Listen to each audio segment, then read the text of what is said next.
श्री स्वामी समर्थ. सर्व आत्म्यांना माझा नमस्कार. आजच्या गुरुपौर्णिमेच्या सर्वांना हार्दिक शुभेच्छा.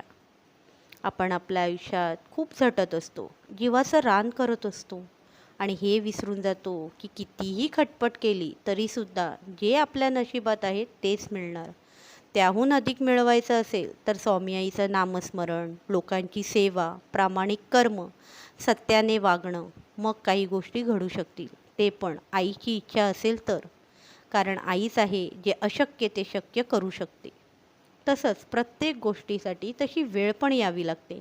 नुसतं बोलून होत नाही. कर्म पण तितकीच आपली लाख मोलाची असणं गरजेचं आहे. कारण प्रत्येकजण आपलं नशीब जन्मताच घेऊन येत असतं. म्हणून आपण नेहमी एक वाक्य बोलतो, ते म्हणजे आपल्या नशिबात जे आहे तेच मिळणार. त्यामुळे कधीच अहंकार न बाळगता आपली कर्म करत राहणं आपल्या हिताचं ठरेल. आपल्या आईची जी काही शिकवण आहे त्याला जपता आलं पाहिजे, त्याचा आदर राखला पाहिजे. मग कोणत्या गोष्टीची कमतरता आपल्याला भासणार नाही. आईचा तारक मंत्र मागच्या व्हिडिओमध्ये पण बोलले होते. त्या मंत्राचा उपयोग आपण योग्य रीतीने केला तरच फायदा आहे. नाहीतर म्हणायचं म्हणून म्हटलं तर काहीही उपयोग होणार नाही. कारण आपण नेहमी आपल्या फायदाच बघत असतो आणि त्या फायद्याच्याच गोष्टी करत असतो. पण आपल्या आयुष्याची डोर आपल्या आईच्या हातात आहे हे विसरून चालणार नाही. म्हणून आपला फायदा इतर कोणत्या गोष्टींमध्ये नसून आईच्या नामस्मरणात, आईच्या चरणापाशी आहे हे लक्षात ठेवलं पाहिजे.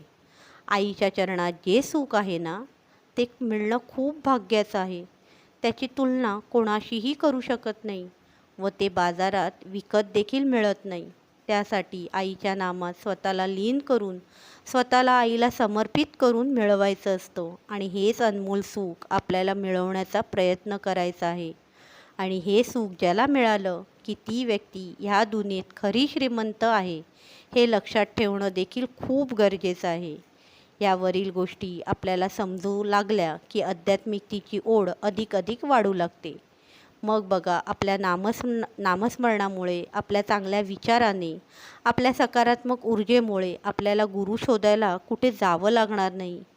गुरुचा महिमा इतका आहे की आपल्या शिष्यासाठी तोच शिष्याच्या समोर येऊन उभा राहतो.